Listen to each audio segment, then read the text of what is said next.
wabarakatuh. Saderengipun acara kita kawiwitan, kula nyuwun pangapunten dhateng para rawuh sedaya menawi wonten lepat utawi kekirangan. Ngaturaken pangapunten lan ucapan ngrawuh sepen kula ngaturaken sugeng rawuh dhateng para tamu utami, para alim ulama, bapak ibu jamaah saha sedaya rawuh ingkang kersa rawuh wonten ing acara pengajian menika.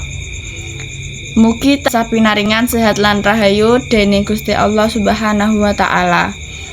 Ngaturaken puji syukur kaping kalih sampun sapatutipun menawi wonten wekdal menika kita sami ngaturaken puji syukur dhateng Gusti Allah Subhanahu wa taala.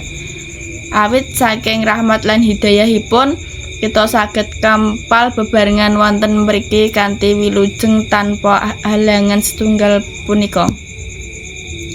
Maosaken ranjamaning acara para rawuh ingkang kinurmatan kagem nglancarake jalane acara pengajian menika kula badhe maosaken runtunan acara.